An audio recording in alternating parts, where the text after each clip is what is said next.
Olá pessoal, sejam bem-vindos a mais um De Frente com o Analista. Meu nome é Igor Bastos, sou responsável pelo setor de indústria e transporte. Hoje falaremos um pouquinho sobre as empresas aéreas, especificamente sobre a Azul. As ações de Azul que dispararam mais de 40% desde a divulgação do processo de renegociação de dívidas com os arrendadores e com os fornecedores. E a grande pergunta que o mercado se faz é: será que agora vale a pena investir em Azul? Se você quiser saber, fica até o final desse vídeo. Roda a vinheta!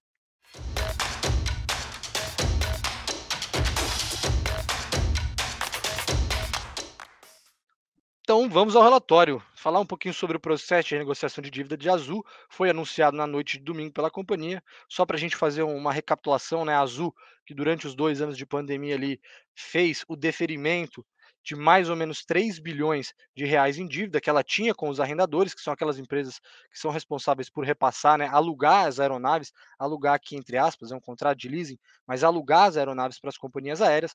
Durante o período de pandemia, esses contratos eles foram suspensos ou pedalados, né, para 23 e 24, no total ali de uma dívida que dava mais ou menos uns 3 bilhões de reais. A grande questão que o mercado começou a colocar sob atenção relacionada tanto Gol quanto Azul, mas especificamente de Gol nesse caso, era se a empresa conseguiria arcar ou não com esses passivos, tá? Então, durante os últimos meses a gente viu uma pressão muito, muito forte negativa sobre os papéis de Azul.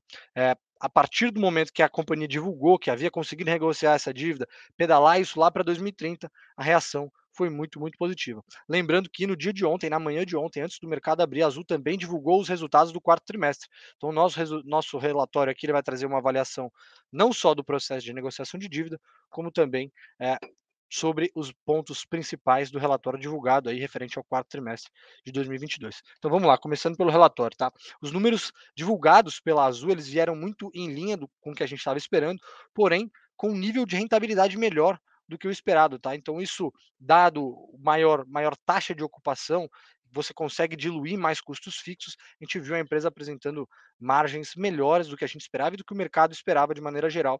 Isso também foi um sinal positivo. Mas o grande evento que fez com que as ações disparassem foi, de fato, toda essa renegociação de passivos, tá? Só para entrar no detalhe aqui dos números, a taxa de ocupação ela caiu um pouco referente ao trimestre anterior, mas o nível de tarifa foi muito, muito bom, atingindo ali os 50,60 centavos, que é o nível mais alto desde a série histórica que a gente tem, tá? Quando a gente fala de yield, a gente está falando de tarifa por quilômetro voado, é uma métrica relativa para a gente entender como que o preço da passagem está se comportando por quilômetro voado pelas aeronaves, tá?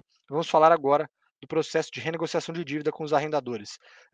Comentei com vocês anteriormente que esse processo colocava muito peso sobre a companhia, colocava muitas dúvidas, ainda mais nesse momento tão específico que a gente vive hoje no mercado de crédito, depois do evento Americanas, colocou uma grande dúvida na cabeça do mercado se de fato a companhia ia conseguir captar uma nova dívida, né, arcar com a dívida atual e captar uma nova dívida. Lembrando que no primeiro trimestre, a Azul, primeiro trimestre de 2023, a Azul teria que amortizar aproximadamente 1 bilhão de reais de dívida, tá? Então, isso mexia muito com o ânimo aí do investidor relacionado à companhia. E, obviamente, todas as variáveis externas, como o câmbio, que pode ser afetado pelo risco fiscal que a gente está vendo no Brasil, a variável petróleo também, que nos últimos meses veio cedendo, mas a gente sabe que tem uma remuneração dos combustíveis batendo na porta, tudo isso colocava muitas dúvidas sobre o setor. E aí, essa notícia aí de renegociação das dívidas foi um alívio, já que a companhia tirou um caixa que ela ia ter que desembolsar agora e jogou isso lá para 2030, tá?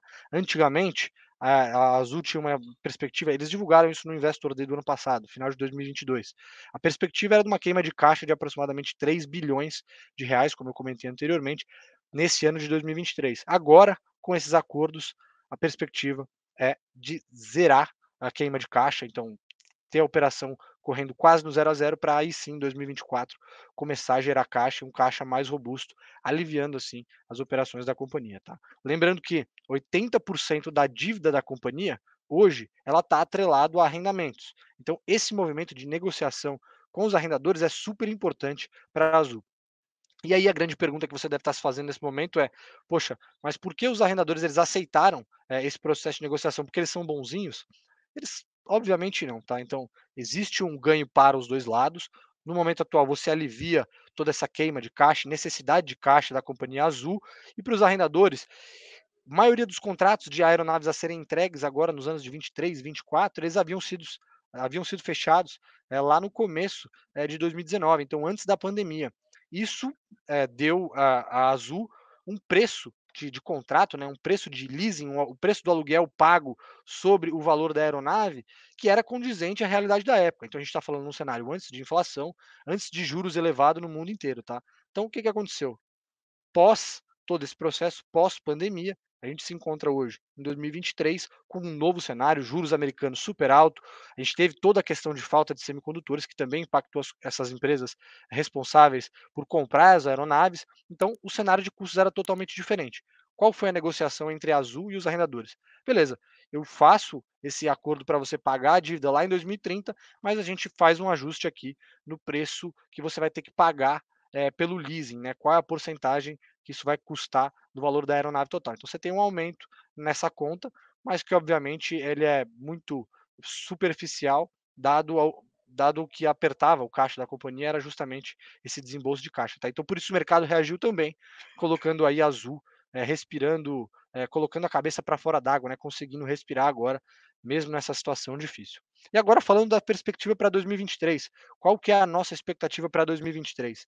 A gente ainda tem a expectativa de um começo de ano positivo, como eu comentei com vocês, questão de custos, a gente tem um câmbio que ainda está em patamar controlado, a gente tem essa queda do combustível já contratada. Para quem não sabe, existe uma defasagem de mais ou menos 45 dias entre o anúncio da Petrobras da queda do preço do combustível e o repasse disso para as companhias aéreas. Então existe uma queda de preço de combustível contratada que deve se mostrar ao longo do primeiro semestre ainda, e a gente tem um câmbio também em patamar controlado, também isso ajuda, já que o pagamento do leasing das aeronaves ele é feito em dólar, enquanto as companhias têm a maioria das receitas atreladas à moeda local, tá? Então isso ajuda bastante. Para o segundo semestre, aí é que a gente bota um sinal de alerta aqui na questão das companhias aéreas, e justamente por isso a gente mantém a recomendação neutra para a Azul, tá? O cenário, na nossa visão, ele é um pouco incerto, a depender dos trâmites políticos que aconteçam no Brasil. Então, a gente está falando, dependendo de qual sinalização o governo der para os gastos, qual sinalização o governo der para a âncora fiscal, isso pode mexer na variável câmbio e pode afetar bastante as companhias aéreas. Além disso, como eu comentei, existe uma reoneração contratada que deve começar ali por volta de junho, julho, tá? De reoneração dos combustíveis, que também afeta as companhias aéreas. E além disso, tem um ponto e um detalhe importante que foram 120 dias aprovados agora no começo do ano, uma medida provisória que isentou as companhias aéreas, né, todas as companhias de turismo, na verdade, atreladas a viagens e turismos, elas foram isentas do pagamento de ICMS.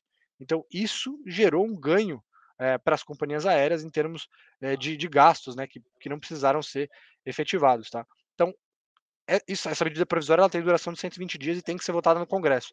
Se ela não for transformada em lei, as companhias aéreas têm que voltar a pagar esses tributos, tá? Então isso também pode colocar um pouquinho mais de pressão e redução de margem para a companhia, principalmente aqui no caso Azul. Então a gente prefere ter uma recomendação de manter para Azul, mas o nosso preço-alvo ele se mantém, dado que a gente ainda acredita que a companhia hoje negocia a um múltiplo EV/EBITDA para 2023 muito depreciado frente à sua média histórica, tá? Só para vocês terem uma noção, uma média histórica, olhando sempre 12 meses para frente, a Azul sempre negociou por volta de 6,5 a 7 vezes. Ela negociava 4, 5 vezes quando a gente está falando de um EBITDA para 2023 ali entre 4 e 5 bilhões de reais, tá? Então, necessariamente esse gap ele precisava ser fechado.